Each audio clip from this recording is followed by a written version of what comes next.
Se seu dia tá ruim, eu sei bem como é que é. Parece que tudo tá pesado. Até tipo as coisas simples, mais simples, te irritam.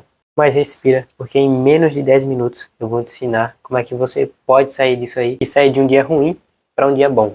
Não é milagre, não é papinho de coach, são coisas que funcionam de verdade, baseadas em neurociência e psicologia e que vão te ajudar a mudar seu humor, mudar a forma como você enxerga essa parte do seu dia. Se você não me conhece, meu nome é Pedro Guilherme, gosto muito de estudar psicologia e neurociência e hoje eu vou te mostrar 3 passos simples para que você mude a sua mentalidade e mude o seu dia, a forma como você enxerga o seu dia. Mas antes de te mostrar os 3 passos, eu quero te contar uma história bem breve que aconteceu comigo. Lá estava eu e meu amigo indo para um curso que nós estamos fazendo e a gente está indo de ônibus. Maravilha! E a gente tem que pegar 2 ônibus, um para a rodoviária e outro para a faculdade, que é onde a gente faz esse curso. Só que no caminho de onde o segundo ônibus percorre, houve um acidente. E aí o trânsito estava daquele jeito. Eu não conseguia fazer nada a não ser esperar. E aí se passaram 10, 20, 25, 30 minutos e nada de ônibus andar direito. Andava 10 metros, parava. Passavam 5 minutos. Às 10, 20 metros, parava.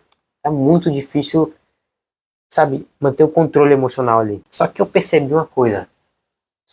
Eu não tinha controle sobre o trânsito. Eu não tinha controle sobre o ônibus.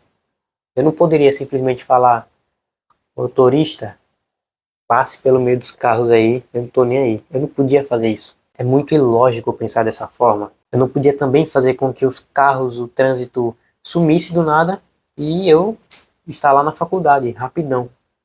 É impossível, né?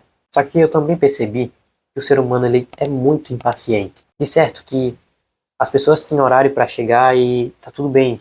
Elas têm que ter pressa mesmo para chegar no horário, ser pontuais. Só que quando a situação foge do nosso controle, não tem o que a gente fazer a não ser ter paciência. Isso é uma regra base até do estoicismo. Nós não podemos nos afetar com aquilo que a gente não pode controlar. E a mesma coisa foi naquele dia. Eu simplesmente não teria razão para eu ficar chateado, sendo que eu não podia controlar. Se eu pudesse controlar aquilo e eu não controlasse, se eu deixasse do jeito que ficou, eu poderia ficar chateado. De fato, nós podemos ficar chateados, mas será que nós precisamos ficar chateados?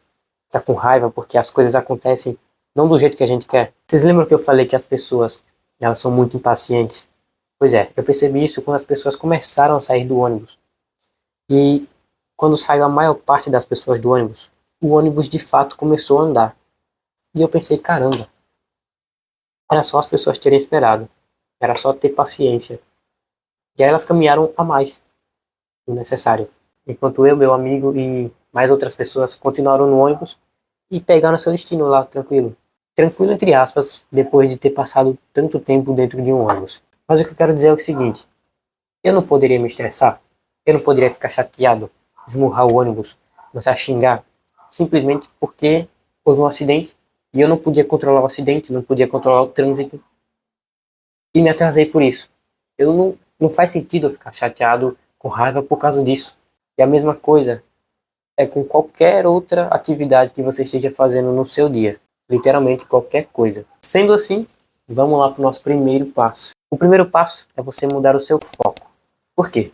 Quando você mantém o seu foco naquela coisa que está ali ruim, que está te chateando, que está te deixando maluco da cabeça, o seu cérebro ele entra num estado chamado viés de negatividade, que é basicamente um filtro que ele amplifica, ele aumenta aquele problema.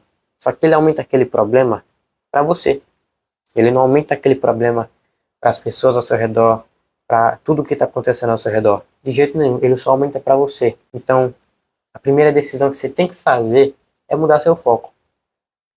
Tire seu foco do problema, tire sua cabeça do problema. Se possível, tire do seu campo de visão, que é o que mais te atrai, a sua visão, tudo aquilo que te faz lembrar esse problema. E se não puder, tipo, no ônibus, como eu tava, sei lá, faz alguma coisa, pega o celular, vai mexer, conversa com teu amigo, conversa com alguém, fecha o olho, vai dormir, pega um livro para ler. Agora, desfoca do problema.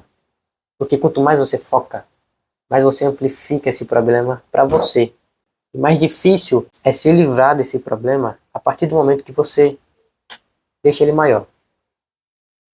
Pegou? E um exercício bem básico que a neurociência traz pra gente é você pegar um bloco de notas, um papel, sei lá, e escrever 3 coisas pelas quais você é grato agora. Isso vai ajudar seu cérebro a tirar o seu foco daquilo do problema de fato, e ajudar você a ter um senso de gratidão que vai fazer com que você esqueça temporariamente esse problema, ou pelo menos diminua o tamanho desse problema na sua cabeça. Então agradeça por alguma coisa, sei lá, um café da manhã que você tomou, por você estar vivo, por você estar assistindo esse vídeo agora, seja grato. Esse é um dos princípios da neurociência que vai te ajudar a esquecer ou diminuir esse problema. Segundo passo, procure pessoas que te deixam melhor. Pois é, vá atrás de pessoas que te fazem bem. Não sei quem é que te faz bem, se é tua mãe, se é teu pai, se é teu amigo, se é teu cachorro, seu papagaio, seu periquito. Não sei. Liga para alguém, manda uma mensagem para alguém, conversa. Agora, encontre uma pessoa com a qual você se sinta leve, sabe? Tá ligado aquele amigo que você tem segurança em compartilhar tudo da sua vida? Tudo, tudo, tudo. Fala com essa pessoa aí. Ela vai te ajudar. Por mais que ela nem saiba do seu problema. Só pelo fato de você conversar com ela, vai te ajudar muito. Mas por que isso acontece?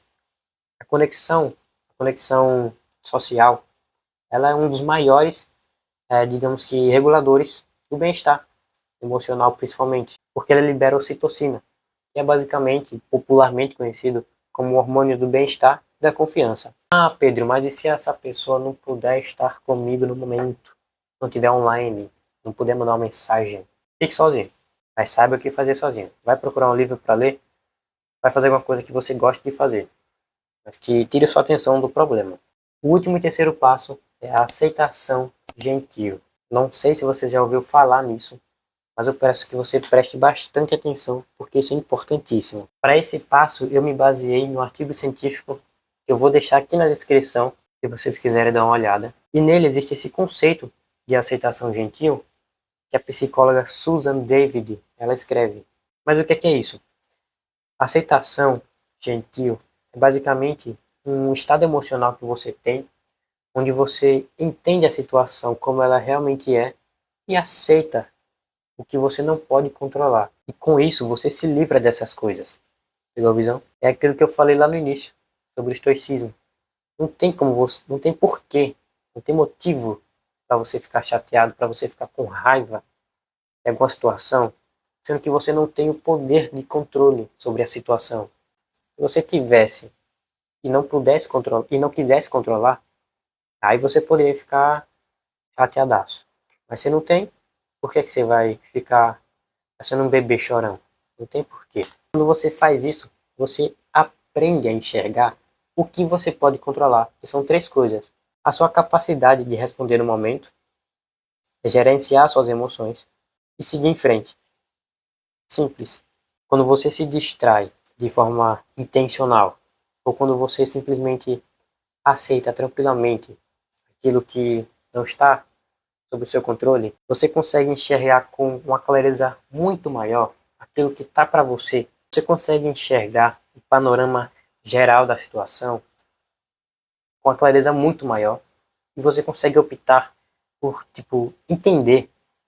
Você consegue colocar à disposição de entender o que realmente está funcionando para você, o que está sob o seu controle. Mudar o foco, procurar alguém que te faça bem e ter uma aceitação de forma gentil com você mesmo. Eles não vão apagar o seu problema de fato. O problema vai continuar aí, se vire você. Mas eles vão mudar a forma como você enxerga isso e como o seu dia pode se transformar. E lembre-se, um dia ruim não significa uma vida ruim. É você quem escolhe cuidar de si mesmo, até nos dias ruins, até nos dias mais desafiadores. Esse foi o vídeo, espero que vocês tenham gostado. Não esquece de se inscrever aqui, pelo amor de Deus. Eu percebi que 90% das pessoas que já assistem meus vídeos não são inscritas. Para você ver. Então se inscreve aí, deixa seu like, compartilha com alguém que precisa ouvir isso. E é isso. Tamo junto. Até o próximo. Valeu.